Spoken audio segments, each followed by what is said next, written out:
মৃত্যুর কথা স্মরণ হবে। এই জন্য আমরা যখন হাঁটি পায়চারি করি বিকালে কবরের দিকে যখন তাকাই দিল নরম হয়ে যায়। আপনারাও আসবেন, এই মসজিদে নামাজ পড়বেন, হুজুরদের সাথে সাক্ষাৎ করবেন, কবর জিয়ারত করে যাইবেন। কবর জিয়ারত করার দ্বারা কি ফায়দা? মুর্দার তো ফায়দা হবেই, আমার নিজেরও কি হবে? ফায়দা হবে, নিজেরও ফায়দা হবে। দোস্ত, মৌত তো আসবেই, কেউ আমরা থাকতে পারবো না। থাকতে পারবো?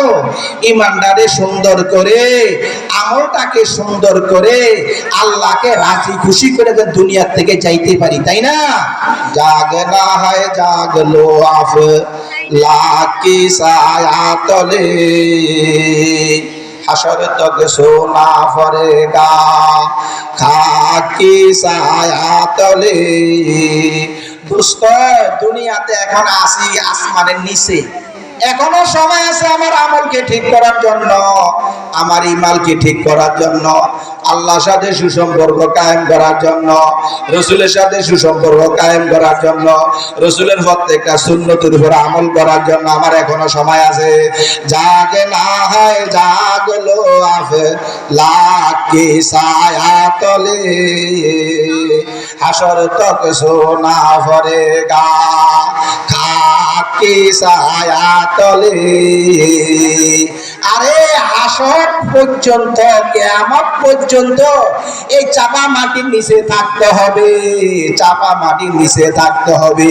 আমার সঙ্গে কেউ যাবে না, আমার স্ত্রী যাবে না, আমার সন্তান যাবে না, আমার কেউ যাবে না। দোস্ত, এই কবরের দিকে তাকিয়ে তাকিয়ে আমার আসল বাড়ি হইছে কবর, আসল বাড়ি হইছে আমার কবর। মৌতে জেসে দিন আগাই মুর্দা কি হালতে क्या हुई,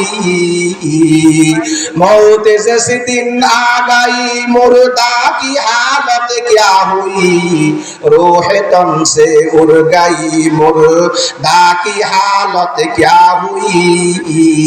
আপনার যখন আমার মৌত আসবে একটা লাশ পড়ে থাকবে, তাই না? কোনো দাম নাই। স্ত্রী বলবে তাকে ঘর থেকে নামাও, সন্তানেরা বলবে তাকে ঘর থেকে নামাও, তার থেকে দুর্গন্ধ বের হইতেছে। ও আমার সন্তানেরা, ও আমার প্রতিবেশীরা, তোমরা তাকে ঘর থেকে নামাইয়া দফন করো, দফন করে সাজাইয়া তাকে কবরে দফন করে দিয়ে আসো। দোস্ত, যে স্ত্রীর জন্য মিথ্যা কথা কইছি, যে স্ত্রীর জন্য চুরি করছি, যে স্ত্রীর জন্য হারাম কামাইছি, হালাল কামাই না, স্ত্রীকে সন্তুষ্ট করার জন্য, আজকে সেই স্ত্রী আমাকে বলবে তাকে ঘর থেকে নামিয়ে দাও, ঘর থেকে নামিয়ে দাও। তাকে ঘরের বাহিরে নিয়ে কি করো? গোসল করা। ঘরের ভিতরে গোসল করতে দিবে না, করাইতে দিবে না। বাহিরে নামিয়ে নাও, গোসল করিয়া বেশিক্ষণ রাখতে চায় না, রাজি না। তাকে কবরের ভিতরে দফন করে দাও। কিসের জন্য এত পাগল হইছি? কিসের পিছনে পড়ছি? ছেলেদের পিছনে পড়ছি, স্ত্রীদের পিছনে পড়ছি, মেয়ের পিছনে পড়ছি। দোস্ত, তারা কেউ আমার আপন না, আপন তো একমাত্র আল্লাহ, আপন তো আমার মালিক। আমার মালিক ছাড়া দুনিয়াতে কেউই আপন না। যাদেরকে আমরা আপন মনে করছি আসল তারা আপন না। আর যিনি আপন, যে সত্তা আপন, এই সত্তাকে আমরা আপন ভাবতেছি। আর যারা আমার কোনো ফায়দা করতে পারবে না, উপকার দিতে পারবে না, তাদেরকে আপন বানিয়া গুনাহের ভিতরে মুবতালা হইতেছি, হারামের ভিতরে মুবতালা হইতেছি। আমার মালিককে আমি ভুলে যাইতেছি। নামাজের আমার কোনো খবর নাই, শরীয়তের কোনো খবর নাই।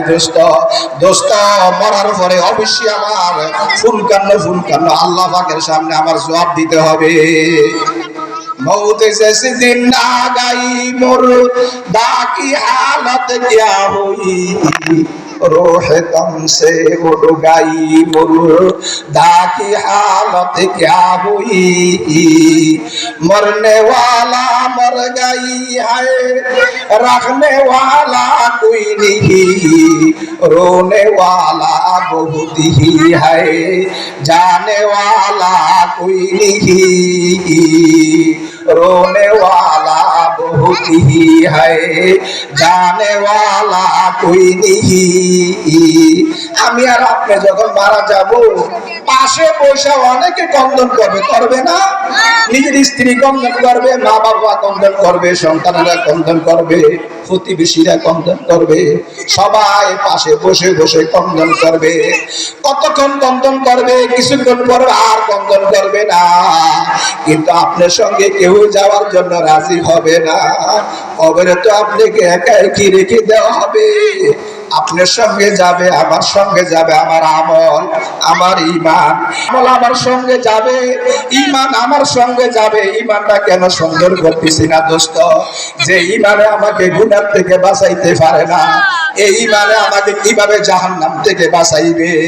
যে ঈমানে আমাকে হারাম কাজের থেকে বাঁচাইতে পারে না, এই ঈমানে আমাকে কিভাবে জাহান্নামের থেকে বাঁচাইবে দোস্ত? কোনদিন একটু চিন্তা করছিনি? কোনদিন একটু ভাবছিনি আমার মালিকের কেন আমি নাফরমানি করতেছি? আমার মালিকের আমি কেন নাফরমানি করতেছি? আর মরার পরে তো আমার মালিকই আমার কাছে আসবে। আমার মালিকের আমার দরকার, অন্য কিছুরই দরকার নাই। মৃত্যুর পরে স্ত্রীতে ঠিকই কাঁদবে, সঙ্গে যাবে না। সন্তানরা কাঁদবে, সঙ্গে যাবে না। ইদামাতাল ইনসানু ইনকাতা আমালুহু, মানুষ যখন মারা যায় তার সমস্ত আমল কি বন্ধ হয়ে যায়?